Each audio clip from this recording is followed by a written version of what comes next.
Hello, and welcome to another episode of Interview with a Schizophrenic. I'm your host, Duncan Samuel Singer, and today I have the great pleasure of having Nico with me. She is from Normal, Illinois. She's 50 years old and has a diagnosis of schizoaffective disorder with ADHD. So, Nico, welcome to the show. How are you doing today? Fine, thank you very much for having me. I appreciate being here. It's absolutely my pleasure. So, Nico, the first question is slightly different than usual. What I want to ask you is, how is your mental health today? Well, the schizoaffective stuff is really good, but the ADHD stuff has been pretty bad, actually. I think that I've really learned a lot about ADHD and executive function disorder the past few months or a year that I had no idea.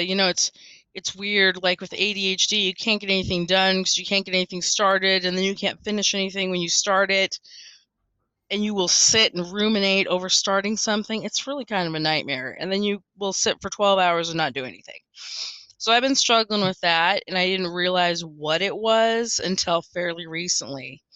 But I talked to Doc and got a med change, and I'm actually feeling a lot better with that just the past few days. So I think today I'm pretty good. Everything's pretty solid. So That's good. That's good. You know, I mean, because you're similar age to me, and I think when we get to our age, we kind of get used to it, and our coping skills are a little bit better than when we were in our 20s and 30s. It's Um, funny. I had read an article about as far as ADHD goes and how to deal with executive function disorder as an adult. And as I was reading through, some of it talked about tricks you do for kids. You get all their stuff together, get everything you're going to need, anything you might think of, get it all together, and you got to organize it this way, and you got to do the time this way, and you got to take your breaks this way, and as I was reading through that, I'm like, well, I've always done that. Like, this is not new information. yeah. Okay, I'm doing all this right, but it's not working. So, but yeah, Yeah, a lot it's of the funny how we cope. information. Yeah, a lot of the information is they kind of recycle the same old things. I notice, Hmm. and you kind of think, yeah, okay, I know about that. I know about that. It's like when folks say, "Oh yeah, you got to exercise and eat well." Yeah, we kind of know about that. I mean, it's not Yeah, new information. it's not new information, but a lot of it is like, how do I get to where I can do that? You know? Okay, Nico. So what I want to ask you is, if you could give us a brief history of your mental health journey and how it began, that'd be great. Yeah, I think I didn't get my diagnosis until I was 35.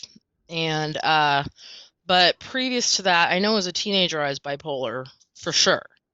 Yeah. And you know, you know how it is, you get that boyfriend who's the bad boy, and then you start self-medicating with cocaine. So that made everything better. But Yeah. so I had quit doing drugs and got pregnant, and I was 16, and I had a suicide attempt because my bipolar was really bad, and I had a suicide attempt. And that was my first time I went to the hospital. And while I was in the hospital, of course, they couldn't give me any medications because I was pregnant.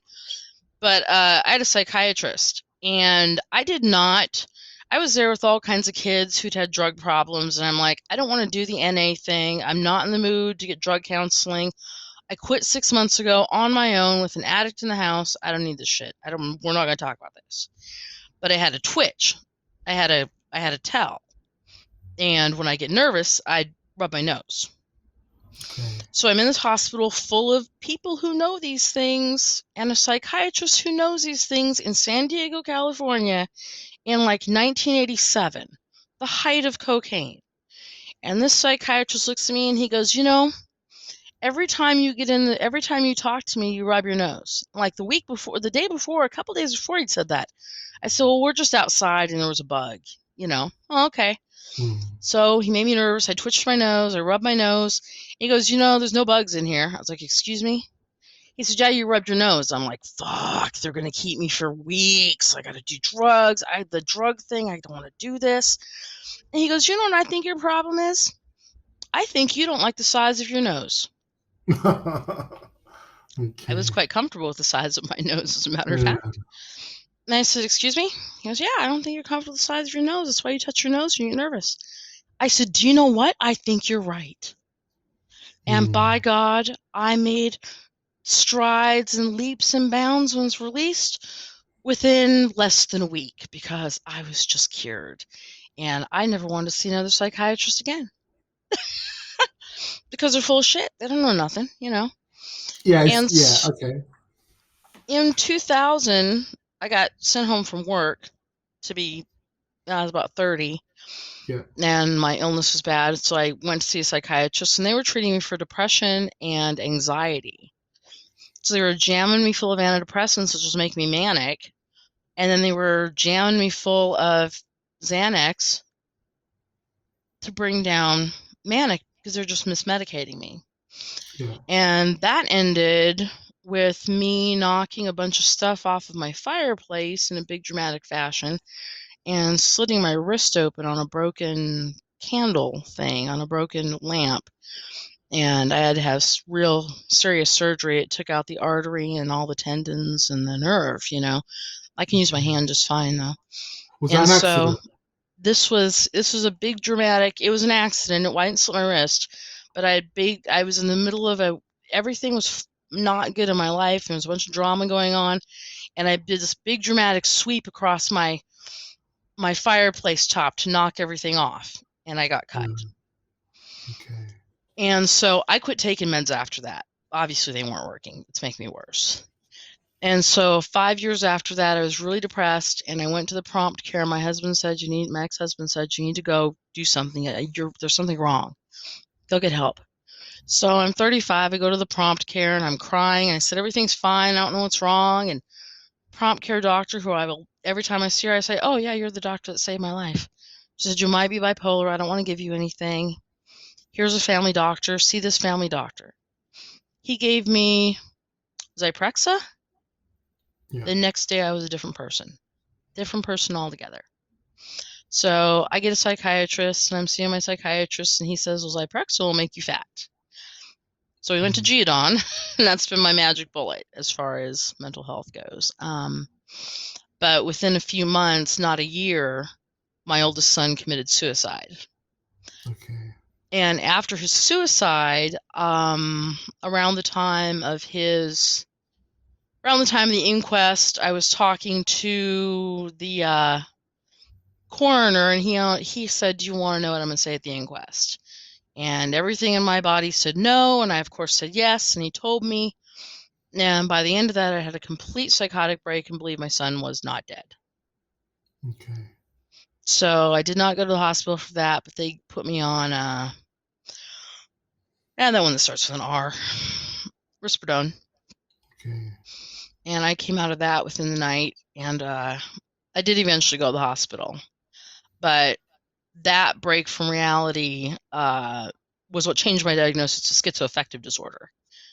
And because I was in a cult, Jehovah's Witnesses, I also had delusions about demons being everywhere, and I had a lot of delusions. I was pretty sick. I was sick enough that it really ruined my marriage. My second marriage ended when I had a suicide attempt, and it was not good. Things were in my life. I was not well for a very long time. And this was 40. I was 40. So 10 years Okay. ago was my last suicide attempt. Yeah. But I'm in such a better place now, just so you know. Okay, fine. So, I mean, you have been through a hell of a lot by the sounds of it. Yeah. I guess from leaving school till 2000, things probably were okay. I don't know. But it seems everything sort of started and snowballed after then. Yeah. And maybe your older son committing suicide, maybe that was a severe trigger for you. It was definitely, did not see that coming. Yeah, I mean, I haven't had a suicide in my family, but from what I've heard about it, it can be extremely distressing when it's somebody that's close to you. I think. Yeah. I think So that would probably be a major trigger, I They would have imagine. studies on trauma and what it does to your brain. My mom died when I was 18 months old. I was born addicted to heroin, and my mom died in a car accident when I was 18 months old. So I remember my first, what I'd consider psychotic break. I was like Yeah. 4, and I had a whole meltdown over this teddy bear being real. It was not cool. So I was a real sick kid, and ADHD on top of it, but I was loved and cared for and taken care of. But I think that trauma and then the trauma of my son's suicide altered some brain stuff for me, definitely. Yeah, I mean, it's definitely, from what I've read, they say trauma is considered to be a major factor in causing psychosis. There Absolutely. are other factors, but to be honest, trauma is what I recognize with myself as well. Um, my life is different to yours, but I still feel that trauma is probably a major factor, and Yeah. and it can cause, I guess when you have a psychotic break, your mind is rejecting your reality and creating a new one. Yes. It's creating a new It's one it can reality, cope with. Yes. one it can cope with. So that's what it's doing. So I can imagine that that's it's the mind is doing its job. Yeah. So that is fine. So Yeah. but you've got a daughter. Have you got any other kids as well? I have a son. Well, I have 2 sons. I had 2 sons and 2 daughters. My oldest son died when he was 19. My youngest son is 28 and mentally ill and unmedicated. I had to call the police and the crisis team for him the other night, and he chose not to get help. Okay. So I don't know how that's going to go, but I love him very much and I want him to get better. I sent him information, and that's all I can do for now. My oldest daughter, she has depression, but she's well and healthy, and really we get along great. Actually, my youngest son and I get along great too. Mm, But he's just not talking to me right now. But mm, we get along great, but he's sick, and my youngest daughter has borderline personality disorder, some mm. schizoaffective stuff, some, um, you know, I don't regret having my children. I love my children, and I am blessed to have them no matter what's happened and what they do and what they've done. But had I known I was going to pass down this illness to them, I don't know that I would have done so. But I wasn't diagnosed until after I had them all. So, um, Yeah, I yeah. think I don't know. There's like a chance you can pass down like a susceptibility. Like there's a hmm probable. I don't. It's not clear cut. It's not like a genetic disorder, is it? It's not. It's not clear cut, and I guess if it was, maybe we'd handle it differently, but it's a crapshoot. But I got it from my mom, she got it from her dad. My kids got it, 3 of my kids got it from both sides, their mom and their dad. So I just, I don't know. It's hard. It's hard to think that you caused the suffering of your children through no fault of your own. You know what I Yeah, mean? I don't think you can think like that. No, I know exactly, and that's why I Because you try didn't not to. because you didn't do that, did you? Do you know what I mean? No. So No. you know, But that's why I said through no fault of your own. So you yeah, can't have guilt for something you didn't do, but you feel bad yeah. anyway. It's a complicated Okay, parent fine. feeling. Okay, fine. It's not logical, it just happens. Okay, Nico. So let me ask you some questions. Yeah. Um, so how are you coping with life now? How's life now? Life's great. 3 years ago I went through another traumatic event. Surprise. Um, my last husband tried to murder me, and I was in college at the time. I had a 4.0 grade point average, and I got 3 Fs in a row right after that. So I had to quit school. But I got my career that I want now. I'm well, I'm healthy. I'm not taking a bunch of meds. I take one pill for antipsychotic, I take one antidepressant, and Mhm. I take my ADD meds. I mean, there was a period of time 10 years ago where I was on 6 or 7 meds, just to get Okay. through the day. But I'm well, I'm healthy, I'm stable. I'm working as a social worker. I work in social work, Yep. and I work in a rooming house with 8 schizophrenics. And I Oh, feel really? like, mhm. And I feel like raising kids who are mentally ill and living myself with mental illness, and I took a year as a CNA in a long-term mental health care facility, really has helped me to get to where I am now. I teach them life skills. Like, I've been a mom for 30 years. I've been teaching, and I used to work in it. I worked as a professional cook for 2 years, and I am a cake decorator and a baker, and I was a CNA, and I used to be a Jehovah's Witness, and I can literally talk to anybody. And so I'm using all these things in social work and my mental illness to identify with the residents in a way that neurotypical people can't, that work in Definitely. social work. Yeah. And I feel like I have a special bond with my residents, some of them who know, because, you can divulge a little bit when you're talking with someone and you're trying to empathize with them, but they know enough that I know about the voices. They know that I know about the little voice in your head when you're having a psychotic break that's actually telling you, shut the hell up, that's not real, but you can't get it out, So they know I understand a lot of things, and I can help, and that's what I do. I work in a house, and I made it a home, and I teach them life skills. I've taught someone how to use critical thinking. I've taught people how to cook for themselves. I've have one girl, I don't think she'll get a job really out there in the world much. She can, but I've been working with her in the kitchen on doing prep work. She helps me bake, and I have her do prep work, and I'm training her to work in a kitchen, She would have to work with someone due to her illness. She hallucinates and speaks to them. She knows they're not real because she doesn't talk to them out loud, but it's distracting and people notice. And, I think when she can get to a better place, I think she'd really do well with that. So I just teach them stuff,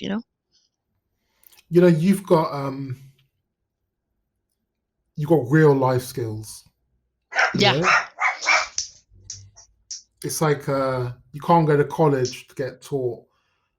No. Hey, bunny. You can't Sorry. go to college to get taught that. Okay. Yeah, you can't learn that in a book. Yeah, you can't, exactly. You can't learn that in a book. And it's like I was reading about, like, in the UK you have these peer support workers.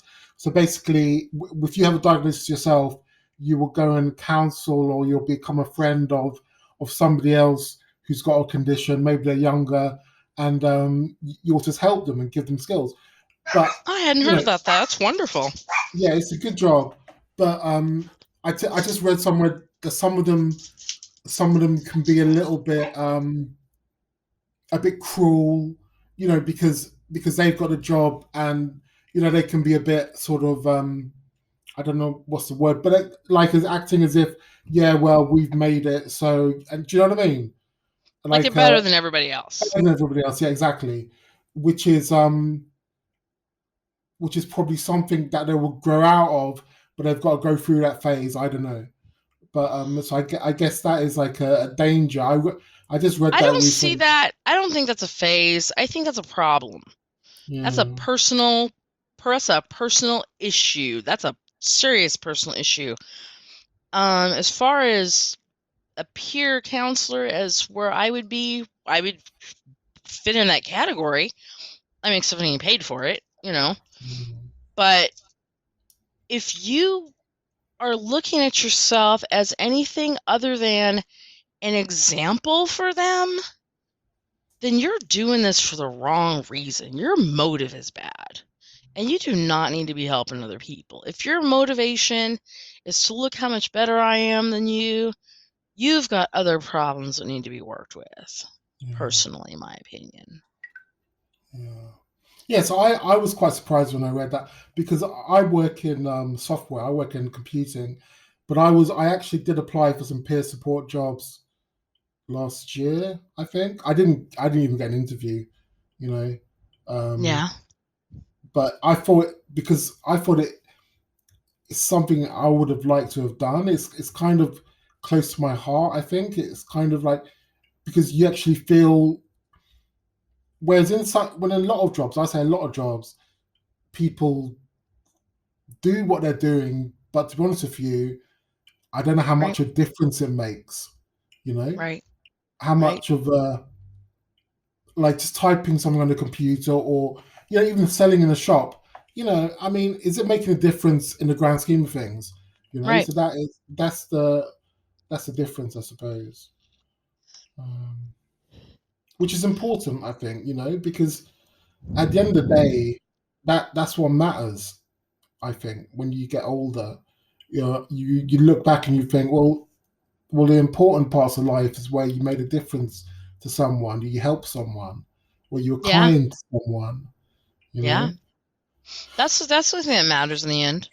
yeah, It really does. Looking back on my life, I was raised by my grandmother, and we were Catholic, and our main focus is who she was. I know she's a witch. I'm a witch too. I know she was a witch. She was a witch. Oh, I know it. I know it in my heart and soul. She was never. Oh, but she was. And she taught me to live by what Jesus said. You take care of the yeah, elderly, you take care of the orphans, you feed everybody. If they don't have, you give to them. Whatsoever you do to the least of my brothers, that you do unto me. When I was naked, you clothed me. When I was uh, hungry, you gave me to eat. I've always done that. No matter what I have done for a job, I'm doing something for someone in that capacity. Whether uh, it's literally taking care of kids who don't have family to take care of them, or feeding old people. I quit my job because a Jehovah's Witness sister moved because of her cancer into an apartment. So I quit the job I had so I could go cook for her, so I'd make sure she was eating. And I had uh, that job for 2 years, and then I, you know, started in mental health, and my uh. grandma taught me that you got to take, and now that's what I do. I take care of the people who can't take care of themselves, and at the end of the day, you have to do something fulfilling. Exactly. If you want to grow as a person, grow spiritually, that's the path, isn't it? And also, Something. and what you're talking about, Jesus, right? Yeah. Um, that message is I don't know I don't know what it's like in America, but in the UK, we don't hear about that side. The church is very kind of straight laced. They wear their Yeah. robes, they sing their hymns, but they don't talk about what he actually did. Yep. 2,000 years ago, what he actually he was a kind person. He was a rebel of his time. If he saw something some people in authority, like the religious leaders, if they were, say, I think they would, like if they ignored a homeless person and go, oh, Yeah. don't want to speak to a homeless person, Jesus would go, no, no, no, you should speak to that person. That person's equal to you, you know, Yes. and that sort of thing, and you don't hear about that, but that's the core message, right? And that's the core message, which is timeless, I It really guess, is. because I don't know, that's what matters today and what always matters, because at the end of the day, um, we're all going to need someone in our life at some point, and that's important, I think. I think doing to others is really important, but I think a Mm, lot of people get it twisted. They're like, I've been doing for people what I want people to do for me, and they're not doing it for me. It's not why you're yeah, doing it, honey. yeah, You're doing it because it's the right thing, and if everybody did it because it was the right thing, your needs would be fulfilled too, but doesn't mean you have to stop being a good person. yeah. Just keep doing the right thing. You'll get it. Someone will come into your life. It all Yeah, I comes think back. Karma's real.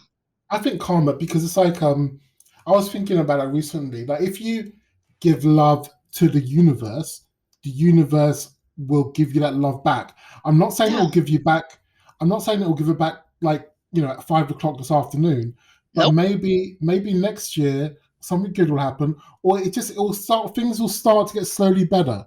You know, it's kind of Yeah. like it's kind of like it's like. But I think, and also it's not a question of just doing one thing. You've got to keep doing it, and you've got to be that It's person. true. And yeah, Yeah, you have to I actually be that human being. My grandma raised me like that. She was that human being. I'm that human being. And for everything I've been through and all of it, I look back, and if I was raised differently by different people in a different environment, I would be a really completely different human being. Yeah. I really would be. When I was a teenager, life was out of control, and I was sick, and I was angry, and I was abused, and I was abusing other people. It was just a nightmare. I mean, you Mm. know, and being where I am now in peace, you put love out to the universe, yeah, you don't know how you're going to get it back. I have all of these incredibly fulfilling relationships, Yeah. you know. Mm. I'm getting love from people in ways that are just, that's what I need. I mean, you think you tell the universe, I want this, I want that. Do you really, though? Why don't Yeah. you see what the universe wants to give you and work with that? Yeah. You know? Yeah, I believe that as well, you know. Yeah. You And do it's get back what you do get I back think what you you put do. I out. think I think you do, yeah. I think you do because I think you do, yeah. And And you when you can't understand it, yeah. So you can't spew negative and hate no. and be that kind of black hole person and expect things to go well for you. Everything that you Yeah. get, every good thing you get is going to turn to shit. That's my ex-husband right now. He's Uh, had a whole new opportunity, and everything he touched, and it makes me feel good, not because him, that's sad. It's pathetic. The whole thing is sad and pathetic with him. But it makes me mm. feel good to know it wasn't me. It really was him. And I've grown from this, and, he hasn't. And that's given me a lot of closure. Are you also spiritual as you're religious or you spiritual? Because Oh, I've yeah. got I'm quite I'm quite into that spiritual side of life, you know. Yeah, I'm a And witch. I practice magic. so, do you believe in an afterlife? And I died once, and my okay, son died once. And my son told me about his near-death experience, and he ended up in the void. He was about 6 or 7. And he told me his experience when he came out of the void. Um, I've read enough near-death experiences. I've got a yeah, pretty good hold on what happens after you die. me too. Um, your energy, and it's another dimension, and there's things you can do. There's negative near-death experiences, like the gates of hell, and yeah, and the void. The void Yeah. is one. The void is boy, oh boy, the void. The void is time. There's no time in the void, and you're Mhm. alone with your thoughts in the void, and you don't know how long it's been. Mm. And then there's your life in review, Yeah, where you watch your life over. That can be yeah, good, that can be bad. and you see, so every action in your life, like the main actions between another person, you feel what they felt. Hmm. Do you know what I mean? So if you You'd be watching told, it from the outside and seeing it outside yourself. yeah, yeah, And the other thing, then there's the other heaven ones. There's where you see your loved ones and you go through the light, and there's ones where you go into a meadow, mm, and the peace and the heaven, more heavenly ones. It's just another mm, dimension. yeah, I have decided, I think the best, I have decided with my ex-husband, he tortured me. He mentally tortured me. mhm, I mean, it was bad torture. I mean, I went through torture for 4 solid years that I yeah, came out of really well. And he'll have a punishment. I know what his greatest fear is. His greatest fear is living this life over and over and over again. He's afraid the universe expands and collapses, bangs in, bangs out, and he has to do this the same way he's doing it over and over and over and over and over. And he's very ill. And I think being alone with his thoughts would be a good place for him so he can live his life now, eat, drink, and be merry. And when he yeah. dies, he can sit in the void, alone with his thoughts, watching his life in review until he learns. You know And then once something? he learns, they can move him on. It's an in between station. Wherever we go next isn't the place we're going, it's an Yeah, in between place mm, before you go on to your next, whatever the hell we're supposed to do next. mm, But nope, he needs to go to a nice little timeout. And once he learns, then he can come back into society and be with the other energies. And if he doesn't learn and he breaks, they can do what they want with him. But, I think that would be a fair and just punishment. Not forever. He won't know it's not forever, but not forever, just until he learns, I read in a book about there's this person, so you get people who channel from the spirit world into you know what channeling, and you I write can stories. yeah. Yeah, I'm a so medium. I can channel, yeah. okay, fine. Okay, well, Yeah. hold on a second. But so they were talking about Nazis after World War II, and simply when they were crossed over and they realized what they'd done, they were inconsolable, Yeah. and they were just in permanent suffering after Hmm. their death. And it's I guess that's just how it is. You know, Yeah. um, but also I think if you live this life thinking that's the end, this is all there is, that's no life. You can't live a life like that, No. because that's fear, that's ignorance.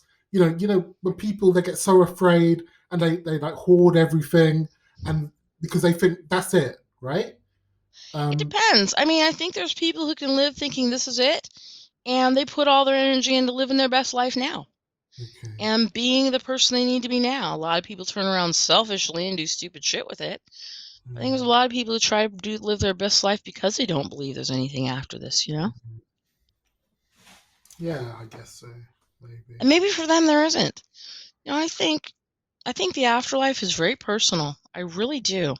I think the afterlife is very personal, and I believe if you believe some things about this giant DMT burst in your brain and you think you're in forever, but it's just your brain dying or whatever, that means you have to have your thought of what your afterlife needs to be in your head already.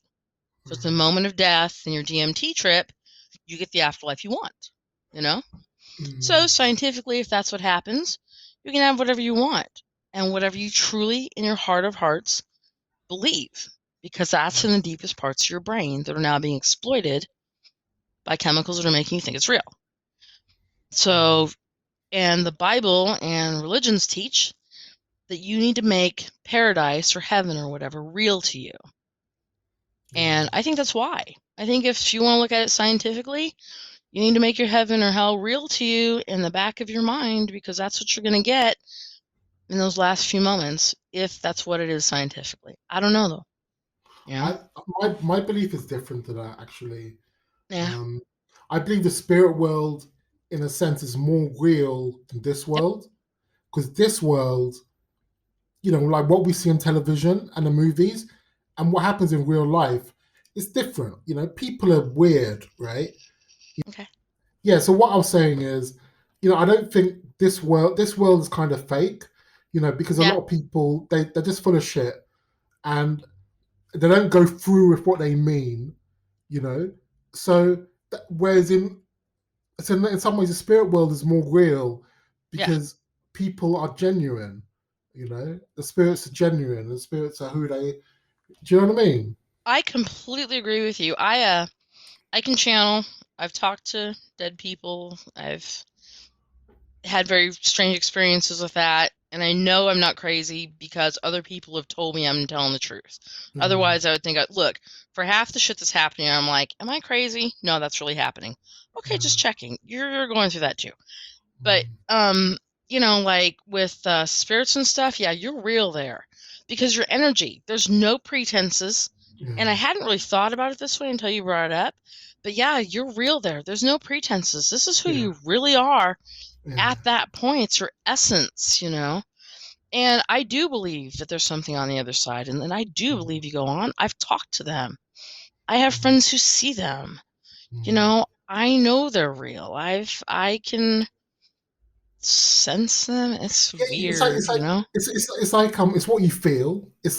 It's what you feel inside. When you feel Mhm. something inside, you can tell if that's true or false, right? Yeah, And you that's can. you can tell, right? Yep. And so it's just like a feeling. It's like, and when you go through these mental health conditions, psychosis, you know, you're relying on your feeling to tell you what's real and what the hell's going on. It's true. because everything else is out the window, Yeah. So you've got to rely on your feeling. And I also feel that I can communicate with dead people, basically my family, Yeah. um, like my parents and stuff. But I get an inkling, and I don't. I just a feeling. It's like when I went to Yeah. hospital to get my vaccine jab. I had a feeling my dad came with me there, and he said, "Oh, it's so cold here," because Yeah. compared to the spirit world where it's nice and warm, Yeah. like love and stuff. In the hospital on Earth, it's bloody freezing because people are just insular, and yeah, it's interesting. It really is. The spirit world fascinates me, and I don't know. I had a severe asthma attack, and they life flighted me to a major hospital, and they intubated me and life flighted me to a major hospital. Apparently, I died on the helicopter. Okay. And I have a vague memory of the inside of a helicopter cockpit and of someone in white being over the top of somebody else. And I Yeah. was standing off from the back of it. And I'm like, oh, that was the nurse doing CPR on me in the helicopter. Yeah. Very Out of strange. body. Out of body. Yeah. But I don't have any kind of anything after that. I think it was just the outside myself kind of feeling. Mm, But immediately after that, I wanted to contact Jehovah's Witnesses, and then I joined the cult. And plenty of people do that after they die; they become religious. So, but yeah.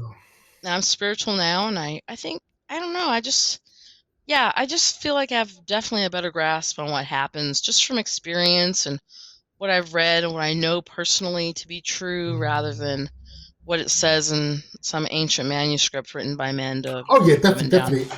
Yes, yeah. It's like the modern, and also what annoys me is that why would you waste your life just sprouting bullshit, right? If you're going to live a Yeah. life on Earth, what is the point? If people aren't real, and so many people are not real, right? And And that do you just know what annoys. I have found? Nobody. I am real. I'm very real. Yeah, I don't have a choice. I yeah, don't. I don't have any other way to be. And people do not understand me. They don't. yeah, People have the hardest grasp on, they don't get it. They don't get where I'm yeah, coming from. They don't yeah, understand who I am as a person. And if you just listen for a little bit, it's pretty easy to get who I am. yeah, I'm direct. I'm to the point. I don't have time for games. I'm not yeah, warm. I'm not soft. I'm not fuzzy. I'm yeah, nice, but I can't. And people do not know how to handle down to earth people. yeah. I don't know if it's because they're fake and they think I'm going to see through them, or if they just don't know what the hell to do with all this happening in front of them. I don't know. Yeah. Okay, Nico. I think we've gone quite long today, Yes. but it was fascinating to talk about you know spirituality as well as mental health. Yeah. Because They go hand in because hand. yeah. I was also going to say, sometimes I reckon that you've got a sense of humor because when loads of shit things happen in your life, you just got to smile about it. That's all you can do. It's all you can do, right? Yeah. That's all you can do. Smile and Yeah. carry on. Find if Yeah. dark humor, look, if it wasn't for dark humor, I'd be in a box somewhere. Yeah. Yeah. Because when all this shit happens, you think, okay, so what the hell else is going to happen, sort of thing. I am telling you, I am right in the middle of a whole situation of what the hell next is going to Yeah. happen. What the hell next, sort of thing. Oh, that happened. What's next? Yeah. Oh, that's great. Well, let's find the humor there. That's great. Yeah, but I think that's a good because a similar thing in my life. But I think that is a good gauge to know that you're on the right path. It is. Because it's hard, right? So It is. I think that's the way you know. Okay, what I got two more questions. The Yeah. final question is there anything you want to talk about that we haven't discussed so far? Um, just really for anybody who's struggling, keep going, keep trying, keep going to therapy yourself. Do your own thing your way, but work through it. if you can, use the voices to your advantage. I use the voices to my advantage to work through my bullshit. You know, I'll come home at night, sit alone in my house, and have entire conversations, you know, just to work through my own bullshit with myself because I'm the only one who listens anyway. But you can get better. Life can get better. I was on disability for 12 years, and I've had a job for after my son's suicide. I was on disability for 12 years, and I've had a job for 2.5 years, so long as I have a job. You know, I took a shower and brushed my teeth 2 days in a row. Like, you can do it. Yeah, I think you can. You know, Everybody's success isn't going to be the same, but you can get something. Be happy. Yeah, I think yeah, that's a good message, and it's a similar message to what I like to project as well. And I think you know there's something to say about positive role models in mental health, because you know we do lack that in a serious mental health like psychosis. We do lack those positive role models. It's true. And that's so important.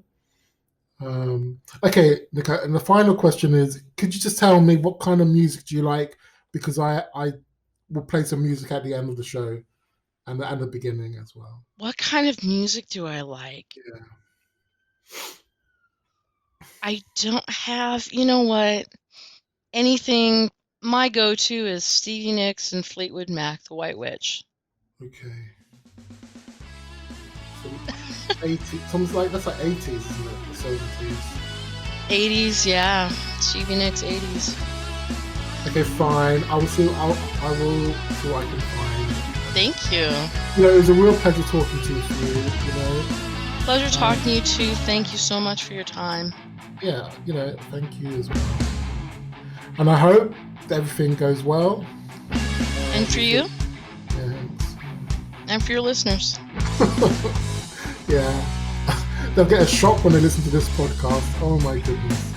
I'm sure it'll be something. I just want, yeah. Okay, let's call it a day. Thank you very much. All right. Thank you. Have a good day.